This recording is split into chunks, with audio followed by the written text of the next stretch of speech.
Down4Sound is back with another 4-channel. More power, more watts. Even when you feel low, you can still go. Even when you feel slow, you can still go. Even when there's no hope, you can still go. I never answer to no, man, I still go. Go, go, go, go. Hustle hard, hustle every single day. I'll be making moves till I'm buried in my grave. To those who don't know, Down4Sound has more amps than Big D has style. You know how them sound waves go? This is not a Mickey Mouse program! Back to the seriousness, the Down4Sound JP454 at $650 is their newest 4-channel amp. Just came to market, so they sent me one and said, Big D, check it out and tell us what you think.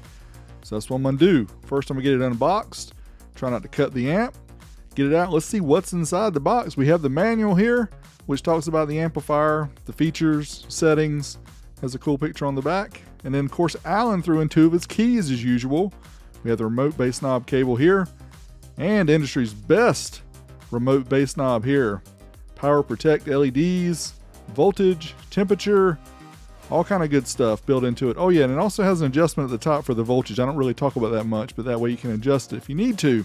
Also, the box for these, super cool for collecting if you want to do that. At the time of this video, the JP454 is available only in the Battleship Gray color, which is actually a really slick color. Here on one end of the amp, let's talk about the features.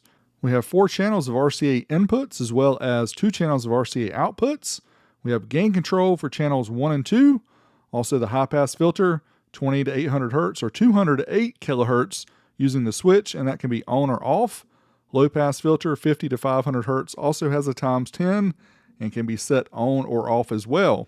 At the bottom, we have the same features, high pass and low pass for channels 3 and 4. Also noted these can be set to band pass if needed. We have a switch for 2-channel or 4 channels of input. We have power protect and clip-in LEDs. Also the remote connection here for the remote bass cable going to the remote bass knob. Then we have some LEDs, which are really cool. These are different and new. These are clip outs. Blue indicates 0.5% THD. Violet indicates 5% THD and red indicates 10% THD. I don't recall seeing a feature like this in previous amps from any other manufacturer, so props to Down4Sound for this new feature. On the opposite end, we have the power and ground inputs. You can tell this is beef. Those are 0 gauge inputs and there's 2 of them. So we can already know this amp is going to be powerful. We also have the speaker outputs again for channels 1 through 4. And the amp is bridgeable. So yeah, you got to make sure that you got the juice, and we'll see in a little bit how much you're going to need to run an amp like this. As far as dimensions, 15.75 for the length, 9.4 for the width, and 2.6 inches for the height. In a previous video, I've shown off the JP33. You can see it's exactly the same color. However, the 454 here is a couple inches longer, but these amps would look and perform well together. So what about the ratings of the 454? 4 ohms is rated 454 by 4, 2 ohms 888 by 4, and 4 ohms bridge 1645 by 2. Big power, baby! Now we have the amp connected up to the amplifier dyno. Let's try the power output test. If you've not seen this before, on the left you'll see the RMS power output in watts. In the middle, the ohm load. On the right, the voltage of the dyno. We'll also have a remote indicator so we can give you the efficiency of the amplifier. This here's my favorite part. First up, we're going to try the amp. 4 ohms, 4-channel mode, rated 454 watts by 4. Certified test takes us up to 1% distortion. At the top left, I do have the amp showing the clip indicators. It's going to be kind of difficult to see, but yo, over 615 watts per channel times 4. Wow, that's crazy. Let's try uncertified up to clipping. Now, one thing to note, I didn't have my lithium bank. I was using the AGM battery, so the voltage is going to drop a little more here for the uncertified test. That's why the output is just a little bit less on the uncertified test than it is the certified test, but it still does well above the rated power. And dynamics, yes, this amp has dynamics, as you can see, 780 plus watts, 14.77 volts. What about the efficiency at 4 ohms? 81% is what we measured. Somewhere between 70 and 80% probably is about right. We are using a clamp, so it's not exact. 2 ohms is rated 888 watts by 4. Certified test first to 1% distortion. You can watch my voltage, it drops, sags a little bit. 860 and 893. That's averaging about 880 watts, so we're right at the rated power, even with almost a volt under the rated limit there. Uncertified, again, well over, or right at the, pretty much right at the ratings at 13.5 volts, so impressive. Dynamic power, again, this amp just blows it away dynamically. Of course, our voltage is staying up a little bit higher, as you can see, but check that out. Over 1,400 watts per channel. That's times 4. And efficiency-wise, around 70% or so at 2 ohms, 4-channel mode. Now let's bridge the amp and try it in the 2-channel mode. It's rated 1645 by 2 at 4 ohms. Certified test first to 1% distortion. Can we get that 1645 watts? Yes, we do. At 13.8, we get 1800 watts by 2. So, yeah. She's killing it. Uncertified to clipping, I think this is going to be a little bit less than before. Again, because my voltage dropped a little bit more. But still, we're right at 1700 watts per channel when you average both of the channels. And there is a little difference in the channels, but look how close it is for the dynamic test. Really close. And again, you never know the difference in those few watts difference between the 2 channels. It's very insignificant. 2500 watts per channel, so it's a 5K amp. 77% efficient, 1 kilohertz track, certified. Here are the results. You can see 4 ohms, 4 channels, over 600 watts per channel, rated 450. Just understand, guys, this is a powerful 4-channel amp. Be careful with your speakers. 4 ohms bridged, rated 1645. It did more than that in every single test. Efficiency looked pretty good overall. Now we're going to do a sound demo. Make sure you have headphones or really nice speakers to get the best out of this. Again, it's over YouTube, so it will be compressed, but this is still fun, so give it a listen. Here we go. Let's try the JP454 with the Elax with some Smoke Jacket Blues.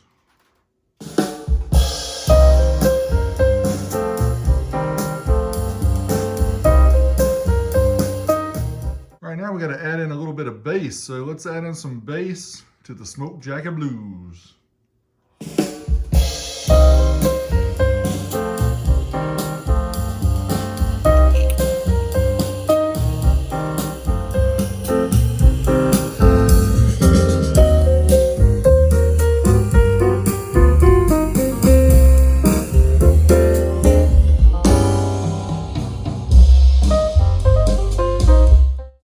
Here's a song I play at the end of most of my videos. It's called Crockpot. So now you get to hear it in full definition with the subwoofer. Here we go.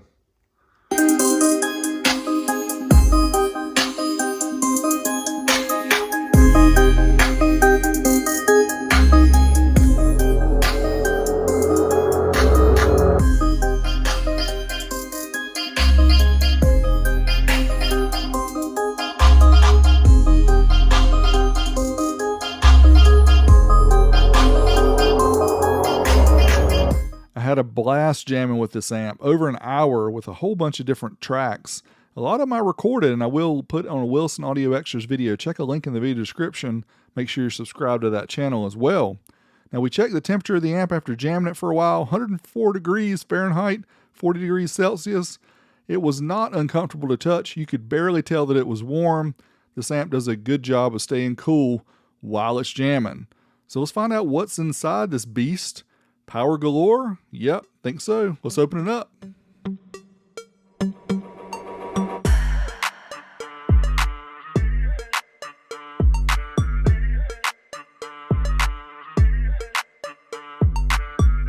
Now I disconnected the amp as quick as I could just so that we could see the thermals, and I didn't see anything over 111 degrees Fahrenheit, so nothing abnormally warm, and I'm just showing here how I capture this using a little FLIR connector to my phone, so it works kind of neat. So these remind me of the movie Predator, if you've never seen that. It just shows thermal, it shows obviously the lighter colors here are the hottest parts of the amp, and overall the amp stayed nice and cool. So here's the internals. You can see the 4 channels, the 2 power supplies. We do have a fan here that's active. It does connect to the plexiglass bottom. More power, more watts. Yep. And here it is again. You can see the layout, kind of a standard layout here for a 4-channel Korean amp We do have caps on 3300 microfarad, 80 volts for the rails. Power supply section has 25 volt, 3300 microfarad. And I often wonder, how much extra would it be for them to add Nichicons to an amp like this? I know these Capson and Samyang and some of these other brands are just super cheap, but, you know, interesting. I'm just going to ask, put it out there for Down4Sound. What about some better caps? Let's move on to the pros and cons. Straight out of South Korea, rated power or more at 13.8 volts, dual 1.0 inputs for the win, Tiffany style, big fat Tiffany style inputs and outputs as well, crossover flexibility, low pass, high pass, also band pass. The remote bass level controls channels 3 and 4, and new LED THD indicators are pretty cool. Things to consider: almost 400 amperes of draw, so you can make sure you have to have fat electrical system. Make sure you have enough to run this amp so you don't damage the amp or your electrical system. Power input layouts, typical Korean with the positives in the center. Generic Capson caps. Can we get some better quality caps moving forward?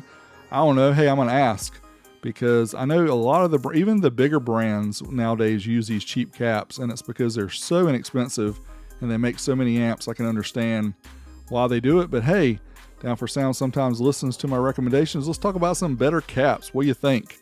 I hope you guys enjoyed the video. The Down4Sound JP454. Plenty of power, 4 channels. You need it for your door speakers. You can run it in 3-channel mode like I do. This amp's awesome. Till next time, Big D, I'm out of here.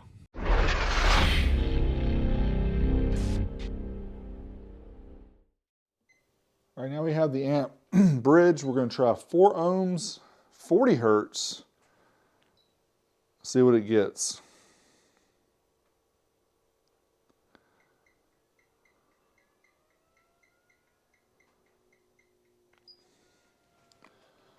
All right, 1653 and 1652, so nearly identical, and still over rated power at 0.9 volts under, so very nice.